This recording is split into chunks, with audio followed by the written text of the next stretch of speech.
Okay, so I wanted to talk about what I actually do here and the vehicles and the ministry I'm trying to do. And I had some realizations the past couple of nights. Granted, I'm going to do all my effort to help these people, whichever way that I can. But there's only so much you can do if there's no money. But then I started thinking about, well, what happens if I wasn't here to repair it and this happened? What would have happened? Well, they would have been carless and homeless like they are now. And now it just feels like as I took this on trying to help them out, and I'm running into problem after problem, and it's not that problems can't be fixed. It's just money and parts. And this is a great example for those of you out there who wonder why automotive repair is so expensive and why it costs so much to replace stuff. This is an example of that, because with that transmission sitting over there, normally what you should do is, if you're a transmission shop, you'll have another one sitting on the shelf that's already been rebuilt. You swap it in, take the other one out, and you go through and you refurbish it. That's what you should do, because anytime... maybe people don't understand this, even though they went to physics courses and science class and all this stuff, is that on the subatomic level, any imperfections will build up over time, causing problems. Things you can't even see in something that's used, they could cause problems. It's imperfect. There's nothing perfect, right? The Lord didn't come down and physically design and make this car. This is humans' effort in making something that's reliable. And obviously, since we're not perfect, it's going to be imperfect. And so kind of the conclusion I'm coming up with, because I talked with Dad about it, and because we're upside down in it now, $150, $160 actually, and still need these clutch packs, and we're looking at, the kit was $211, and the money just wasn't there. It just wasn't there. Not to say that it's not fixable, but getting the clutch kits, I'm looking at probably another $60 just for the clutch packs. When part of me wants to say, might as well just go through and do it all, because there's no sense in just doing one piece and one piece here, one piece there, when you can get a kit and do the whole thing. So what I'm deciding is that here going forward,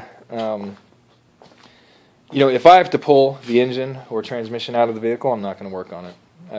I can't. I'm not going to do that. I'm not going to handle the stress anymore. If it's for family or close friends, maybe that's different. But when it comes down to the stress is unbelievable. Now, somebody was saying, Dad was saying that, maybe it's Satan trying to get in there and dampen your ministry. Well, maybe, and he seems to be winning, because I'm about ready to give up. I don't want to... I haven't been able to spend any time to myself the past couple of weeks. Because not only that, but doing the garage project, which has been indefinitely put on hold. We're hopefully going to do it today, but, yeah, so like minor tune-ups, things like that, or even some major work. I'm even willing to do head gaskets, replace the heads, anything I can do without having to pull the engine or transmission out. I may look at it and see that, okay, like on my car is a good example. There's only one motor mount holding the transmission in, 6 bolts, disconnect the drive lines, and you're out. You can do that. I've done my car at least 20 times now. Working on it, pulling things apart. That's like the 5th car I've owned of that. It's a Mitsubishi Eclipse. The old one, not the new one, the pre-94 Eclipse is the only ones that I like. Anyway, excuse me, so... I don't know, and I'm going to have to play it by ear, but no longer am I going to do anything like this, and, I hate to say this, but I'm going to say, I want parts up front before I even begin, and it is, that's just the way it's got to be. I can't have, we have, 1, 2, 3, 4, 5, 6, 7 cars parked out here now? So, yeah, it's... Anyway, okay, well, I just wanted to kind of share that, and, if somebody, now here's the thing, though, if somebody's in need, and they need somebody to look at it so they don't get raked over when you go to an automotive shop, I'm all for that. I'll definitely come out, assess the problem, and let you know the direction you need to go. But as far as me taking it on, I'm not an automotive shop here. I can get it done, but it's just, some of the tools, like I don't have a shop press, so there's other things I have to do in order to take bearings out and things like that. It just takes longer. So, I feel sorry for these people that have this car because there's nothing I can do about it. I cannot be fixed without getting the parts. Somebody came up to me earlier and said, "Well, what were we? Why was it that we did the engine, not the transmission?" Well, to be honest, when we started the whole project, is both of them were bad. Sure, the engine was running, but it was idling and dying, stalling out. You could tell that the oil was just trashed. I mean, it's a car with 200,000 miles on it, I think, or close to that, 150, 200,000 miles. You can tell it's been ran through the ringer. So, yeah, needed to get done. And when I had the commitments for the amount of money that we were having coming in, it was like, great, cool, we can get the parts, and be over, and it'd be good. But it just seems to have been falling apart on this project. So now, granted, it's helping somebody out, that needs the help, definitely. And sometimes when you have to do service to the Lord, there's personal sacrifices involved, like me, for example. The past couple of weeks, sure, I've had some spare time, but my mind's been consumed with this car. And it usually is. And I like that in a way because it keeps me busy and occupied, and I enjoy doing this kind of work. But then the impression that I don't know how to fix something because when I fix it, it breaks, or can't fix it because there's no money, I don't want to say it makes me look like a bad mechanic, because that's not it at all. The good mechanics only work at companies that are willing to give the mechanics the parts they need to get the thing fixed properly. Then you're a good mechanic. To say that you're a good mechanic because you can shotgun fix machines just so they can limp through the rest of production day, that's not a good mechanic. That's a good band-aider. You might be a good medic, but you're not a mechanic. Mechanics fix, analyze, they do PMs, they take situations, they track trends, there's a whole bunch of different things that mechanics do to minimize the downtime on the equipment. And one of the things that you do not do to minimize downtime equipment is use old parts on a new install. And that's what you do when you just replace one section of a transmission, when you replace one part on an engine instead of going through and just redoing it all. So that's kind of my 2 bits for the day. I want to give some intellectual, spiritual insight to all this, because that's, how I should be. But as you noticed, I haven't really been talking like that lately because I've been doing all this. Now, does the Lord want me focused on this or on Him? Technically, I'm still focused on Him because I have thoughts and things that I, have my own personal relationship with Him, but it's not like before, and the only insight I can give to what I'm dealing with now is that sacrificing for the Lord sometimes when you're doing His work can be very difficult sometimes, and it's very stressful. So then why do you do it? Well, it's kind of the right thing to do. So, and I part of me wants to say, hey, if we can help these people out, and we get them going, get them to where they need to be, the Lord will bless us, or whoever has helped donate towards this, the Lord will definitely bless you.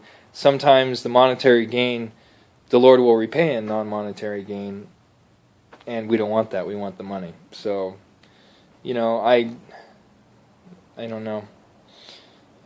If the Lord decides that I need to keep doing this, then He'll open up an avenue. He'll soften hearts of certain people who are wanting to be very standoffish towards what it is that I'm doing. But I don't know. We'll see. We'll see. But as of now, the car, basically with the clutch packs and the engine already assembled over there, with the clutch packs, you just bolt that cover on, and we're only talking maybe an hour at most to assemble the two, and then I took the engine out in what was it, about 45 minutes? So I'm not that far from completing this thing. But when you come up against the roadblock, and the roadblock gets the parts, and I was looking at, hey, is there a way I can shotgun fix this? Maybe, because as you can tell, right, there's 11 of these. Well, there's 6 plates and 5 clutch pads. Part of me was saying, well, there's a little bit of material left on there. I could, I have old transmission parts. I was going through them last night to see if I could find another ring from one of the other transmissions I've done. I have some new ones here too that never were used. There's a few in there. Also, that's a differential housing. These are all parts from different transmissions, but none of them were the same match. And I was thinking, well, I could probably put a spacer plate in there to lower the tolerance down a little bit to allow it to engage. But that's the worst thing I could possibly do because of the fact that it won't grip. It's just done. It might grip for about a mile, but then you're wondering, okay, will it go out again? And then somebody has to go through this whole process of taking the engine apart, doing the transmission, and when I'm already at the point right now where we just throw the parts in there and be done. So anyway, I could really use some help on this one because they have nowhere to go. They stayed here last night in their car, but I don't know what's going to happen tonight. They want to come back here at 4 o'clock, but it's like, what's the point? Why come back? I mean, I can't fix it. It's Saturday. Parts are not available. I located a few places. One's in Portland where I can get the parts, but that's in Portland, and again, no money. So I have no cash to do this. I spent what little money I had on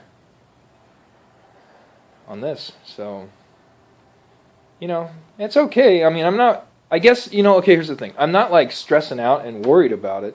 I guess I'm more worried about my image, because, this is making me look like a bad mechanic. Even though I have the customer in here, he's watching me do the work. He knows I do good work. Other people have seen the work that I've done. They know I do good work.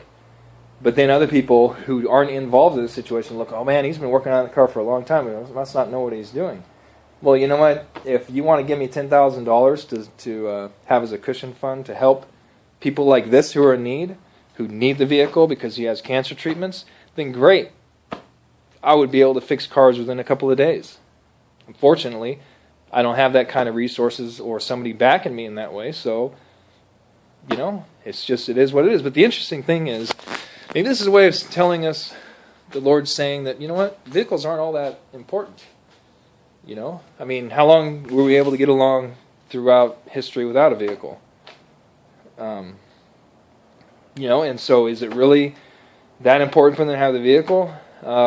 I don't know. Is the Lord telling them, well, it's time to move on from this vehicle?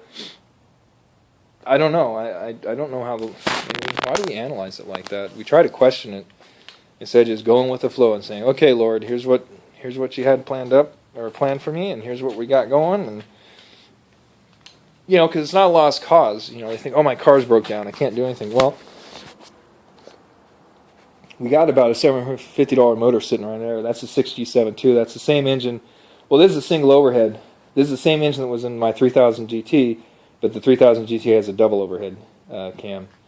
So I mean, it's the same engine. It's really strong. And it's brand new. It's been completely rebuilt. It's got all new bearings, rings. I mean, the whole nine has been completely redone. So it's a brand new engine. It's $750. You probably junked the car for $125 for scrap metal. Some of the parts in this transmission, the valve body is perfectly good. You can see it sitting right there. Those sell online for about $200 to $300. So, it just, if money is an object, great. But I think more and less it's time. Time is more valuable than money. Because, like I said, if you have the money, you can get the parts, but it's the time frame.